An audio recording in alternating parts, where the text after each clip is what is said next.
l'art doit être sincère. Sincère. Parce qu'on ne peut pas définir la beauté. Ce qui est beau pour quelqu'un n'est pas forcément beau pour quelqu'un d'autre. Les gens qui font semblant en disant ça c'est beau, le public le sait tout de suite. Quelqu'un qui est sincère peut jouer... Oh, pardon. Quelqu'un qui fait de l'art, qui est sincère, les gens vont toujours le reconnaître. Par contre, on ne peut pas définir qu'est-ce qui est beau. Ok, donc selon vous, c'est la sincérité. D'accord. Et pour les films, est-ce que vous avez un genre préféré? Est-ce que ce que vous faites est inspiré par des films, par la peinture ou quoi que ce soit? Toute la musique, la musique que j'écris m'est inspirée beaucoup par l'opéra. J'aime beaucoup l'opéra, aussi la peinture, l'architecture. Jean-Louis, c'est parce qu'on était en train de faire une entrevue, je suis désolé. Puis comme... Si vous pourriez recommencer cette question. Oui. Oui, non, c'est parce que c'était avec la caméra. OK. Donc, qu'est-ce qui vous inspire? Okay. Qu'est-ce qui m'inspire le plus, en fait, c'est, bon, dans les formes d'art, j'aime beaucoup l'opéra. Dans ce qui m'a le plus aussi influencé, c'est le ballet. J'ai été longtemps pianiste des grands ballets canadiens. Mais également, ce qui m'intéresse, il y a l'architecture, la peinture, mais c'est beaucoup la structure. Comment on a fait? Comment on a créé l'œuvre? Parce qu'en fait, que ce soit un compositeur, un peintre, un écrivain, la façon de transmettre son message, ben, c'est toujours un jeu au fond. Et puis c'est ce jeu-là, moi, qui m'intéresse en tant que compositeur. Et c'est pas seulement que l'inspiration comme ça, mais c'est vraiment le jeu de trouver la meilleure combinaison, soit d'orchestration, soit le langage musical, pour pouvoir accommoder l'œuvre que je veux construire. Et est-ce que vous avez des compositeurs préférés? Comment vous avez... Oui, ben, j'aime beaucoup Prokofiev. Shostakovich, ben, c'est peut-être parce que je suis du Nord aussi. Ah oui? Ben, je veux dire, je suis du Canada, en fait. Moi, je suis de Montréal. Ouais. Et donc, j'ai l'habitude de la neige et tout. Moi, je suis née en Russie, du coup. Ah, хорошо. Et moi, je dois vous avouer que mon compositeur contemporain préféré, c'est Valentin Silvestrov. Qui est, je crois qu'il est ukrainien, mais il travaille beaucoup, il travaille avec l'orchestre en Sibérie et tout, et c'est vraiment un compositeur extraordinaire, et sa musique m'a beaucoup influencé. Bon, par la suite, c'est certain que j'ai travaillé longtemps j'ai joué beaucoup de Jacques Offenbach. Et puis, ça s'entend aussi dans ce que j'écris, surtout pour les Max. Alors là, je me suis inspiré beaucoup d'Offenbach. Mais mes compositeurs favoris, je ne savais pas que vous étiez russe, mais c'est vraiment les compositeurs russes. Ouais, il y a quelque chose dans l'oreille qui... Est-ce que, selon vous, la musique est universelle? Le rythme, oui. Le reste, ça dépend. Moi, je connais des gens qui disent on va éduquer les gens, il va falloir qu'ils apprennent à écouter Mozart.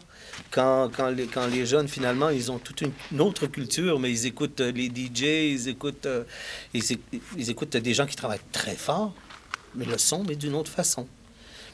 Est-ce que c'est universel? La seule chose qu'on peut faire pour le rendre universel, c'est d'en faire la promotion presque commerciale, ou c'est la diffusion qui va faire que c'est universel.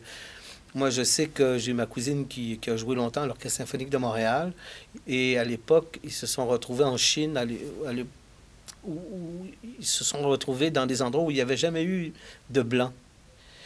Ils ont joué, ils se sont dit, on va faire du Beethoven, c'est simple et tout. les gens dans le village se sont mis à crier, à dire, mais c'est épouvantable, c'est horrible, c'est pas du tout raffiné, il y a des trompettes qui jouent très fort, il y a des tambours, parce que pour eux, la musique, c'est...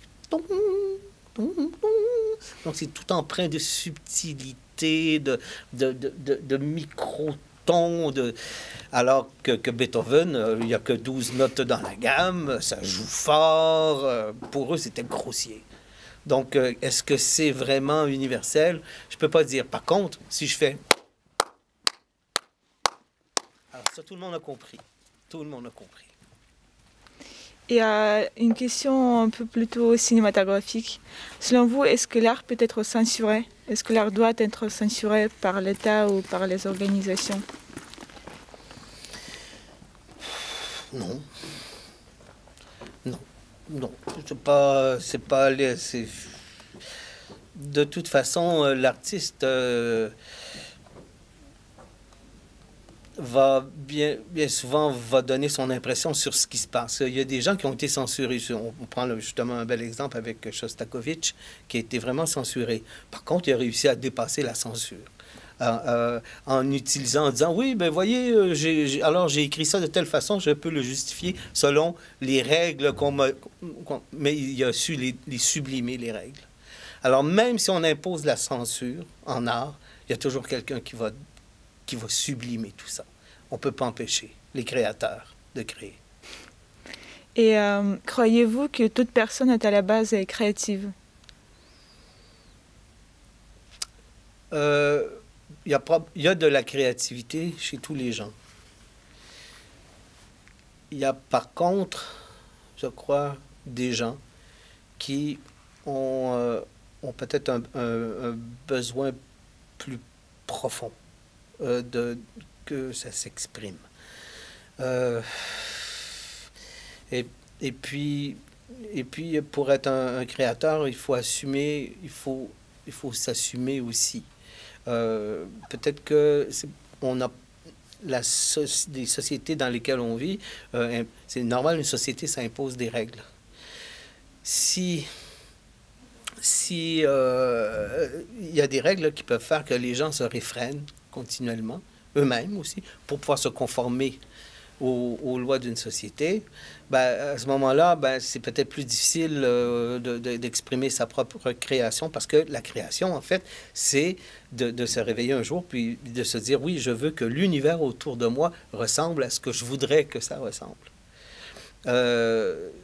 Et évidemment, il y a beaucoup de gens qui se lèvent le matin en disant, bon, il faut que je ressemble au monsieur avec la cravate pour avoir le poste comme le monsieur qui est à côté. Et là, ça dépend des individus. Mais à la base, tout être humain est créatif, c'est certain. Mais après, comment ça s'exprime, ben là, ça, c'est autre chose. Donc, c'est pas chacun qui peut apprendre à jouer à des instruments musicaux? Ou avec beaucoup de désir, on peut apprendre à tout faire? C'est triste à dire, je crois pas. Je trouve que... Et puis, il y a un truc qui est vraiment triste à dire. Il y a pas de démocratie en art. Il y a à peu près que des dictatures. Il y a à peu près que des gens qui imposent leurs trucs. Quand je dis ça, c'est positif. Hein? Ce soir, je vais diriger l'Octoire de France. Il y a un film, on accompagne le film. Ben, il n'y a aucun musicien qui regarde le film. Il n'y a que moi qui regarde le film. Parce que c'est moi qui dirige. Il n'y a pas de démocratie. C'est épouvantable. Mais c'est la seule façon d'y arriver. Et selon vous, est-ce que l'art doit être simple et compréhensible par tout le monde, ou est-ce que c'est plutôt élitiste? Est-ce que c'est plutôt pour les gens éduqués?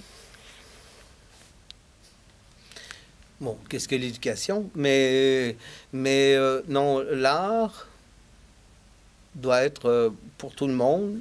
Cependant, ça dépend toujours des sensibilités. Moi, je peux écrire peut-être des choses que peut-être que des gens ne comprendront pas. Et c'est là où je reviens au début. Par contre, les gens vont savoir tout de suite, même s'ils ne comprennent pas ce que j'ai fait au niveau du langage, de la structure, mais ils vont l'entendre tout de suite si c'est sincère ou si c'est pas sincère. Quelqu'un qui n'est pas sincère, Ça paraît tout de suite. Donc, on peut faire de l'art élitiste. On peut peindre des trucs en disant aux gens, vous voyez, vous n'avez pas de culture, vous ne comprenez pas. Moi, j'ai raison, vous êtes une bande d'idiots. Ça, je ne crois pas à ça. Je peux proposer quelque chose. Si les gens n'ont pas compris, c'est pas une question d'éducation. Il y a peut-être parfois des questions de goût, il y a des questions de sensibilité, mais c'est pas tellement l'éducation. Ça serait très difficile à définir parce que d'arriver quelqu'un. Moi, on était avec l'Octoire en février à Dakar. Les gens ont une autre culture là-bas. La façon de faire le rythme et tout, c'est entièrement organique, c'est très, très, très raffiné au fond.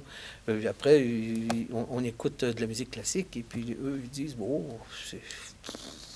ça n'a pas toute l'organicité de leur musique. Alors, je peux pas arriver et puis dire que c'est élitiste ou pas parce que il y a tellement de sortes d'élites qu'on peut...